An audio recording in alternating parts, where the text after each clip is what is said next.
Hi everyone, welcome back to my channel, and if you are new here, welcome to my channel.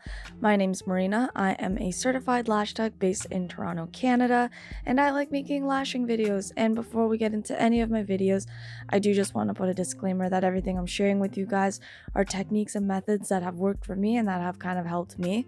I'm just trying to create an avenue of learning, but sometimes techniques that might work for me might not work for you, and that's totally okay.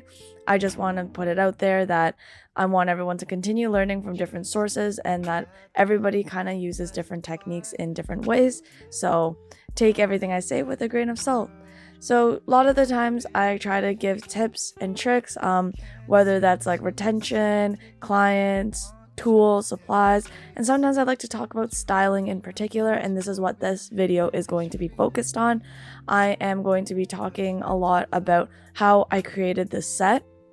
It is a very elegant set that has spikes in between to give it some texture, but I also included a few very light fans, and I also have 0.15 classics that are incorporated into this set because it is a hybrid set. Now, a lot of the times, I feel like people can get a little confused with the different names of lash sets just because, like, there's so many names out there. Some people create their own names. Other people just go by what the majority is using. Now, I don't really have, like, a specific name for this set. I usually kind of market it as an elegant hybrid set with slight texture and slight spikes. So a lot of the times, especially if you have a client that's not that keen and on like lash sets, or maybe a beginner lash client who is just starting to get lash sets, sometimes they want a little bit of an in-between of a classic set and a hybrid set. So they want to find that like nice in-between set that's kind of dense but not as bold. I know some hybrid sets, especially if they have a lot of lashes, can look really dense, and that kind of look honestly is not for like a lot of people, especially girls who like more natural.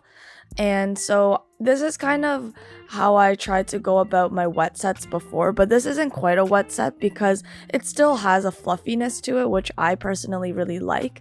So I call it an elegant spiky hybrid set, but it's not anything like too crazy, and the word elegant is to kind of like off-put the fact that it's not like super spiky or super dense either. We're trying to keep it more on the natural side.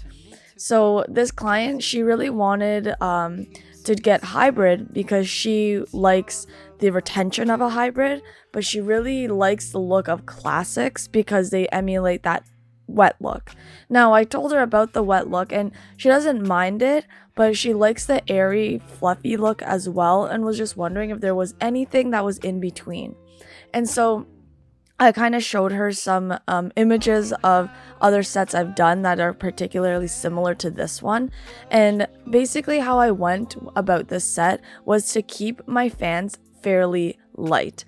I wouldn't go anything above a 5D. And this is just so that my fans are wispy and still airy and light. We don't want anything too dense. And for those who are beginners, 5D just basically means like 5 dimensions. So like there's only 5 hairs that you are picking up and fanning. And this allows me to keep the base of the lower line, I guess. The lower layer. Sorry, I forgot my words there. But yeah, the lower layer of the lashes is where I put most of my fans.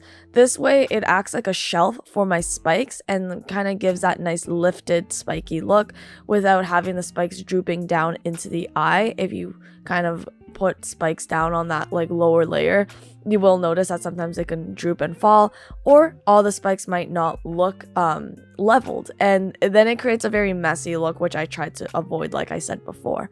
So basically, I went ahead and I added my spikes in first, and I also kept my spikes kind of light and airy as well, because like I said, guys, we're trying to go for a look that's very elegant and soft. We're not trying to go for too bold. So this way, if I keep the spikes kind of fairly thin, I could also incorporate the base with the classic lashes and the light 5D fans and together, when they come together like in the full final look, it's a very soft, elegant look that's not too crazy or dense, and the spikes are still showing, which gives it that slight texture and that slight spikiness that she was looking for. So I tried to really kind of incorporate everything equally and balanced on both eyes. I know sometimes it's hard to achieve that symmetry, but just by being able to kind of look at what I'm working with, I could figure out where I was going to place those spikes. And if it helps, guys, get a pen, map it out. This way you won't lose your spot and you won't be like wondering, oh, were these 12s? Because sometimes I'll like put 3 12s and then I'll go back and think, did I put 3 12s or did I put 2 12s in terms of the spikes? So it's good to map it out if you're a beginner, but I did eyeball this one. And then in terms of the spikes, I usually go 2 millimeters above the base of the lashes. So on that lower layer, it's all the smaller lengths. I try to go for like, I went for like 9 to 14, and then I'd like spike it up slightly with some lengths that were a little bit longer. So I would go 9 and then I would put 11s in the 9 area, if that makes sense. So the base is 9 and then the spikes were 11. This way it kind of pops up a little bit, but not too much. However, when I got to the 14s, I just kept it really light so that they kind of popped through the base. I didn't want to use 16s because she does want it to still look natural, and I feel like 16 is just still fairly long.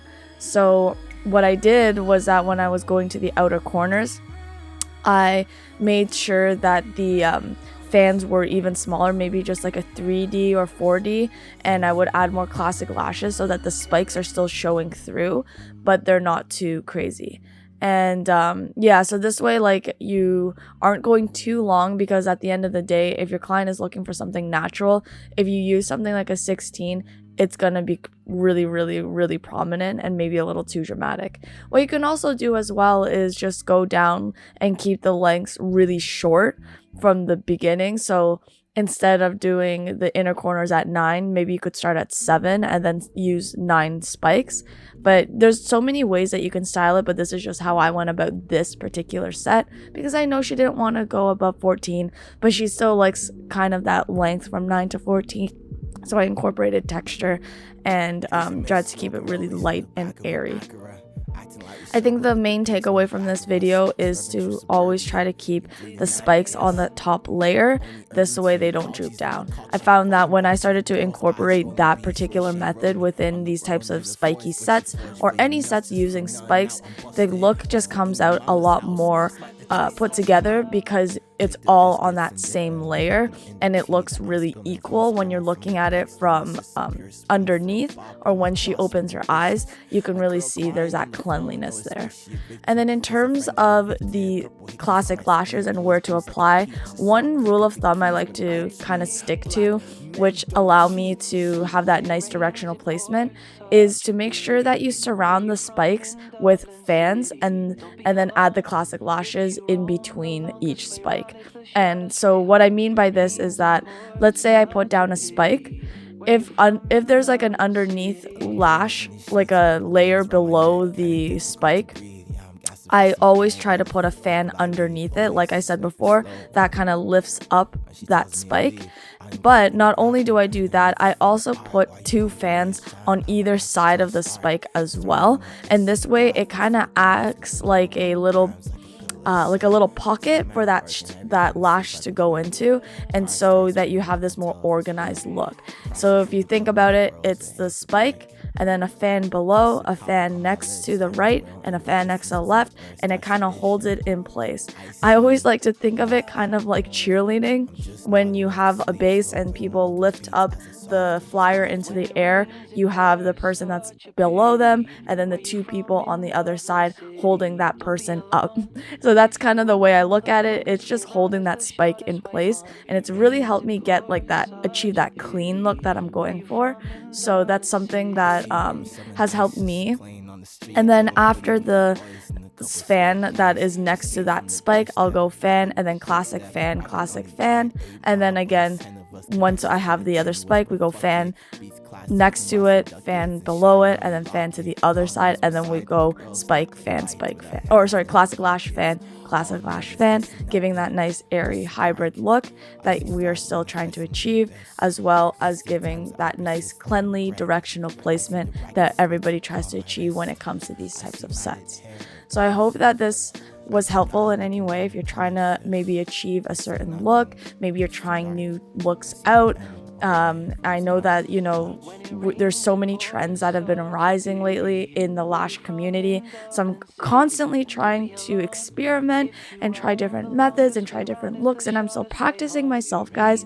So yeah, this is something that I was really proud of. The end result was exactly what I wanted, and I am very, very happy with it. So hopefully you guys can try to implement this type of set into your work as well.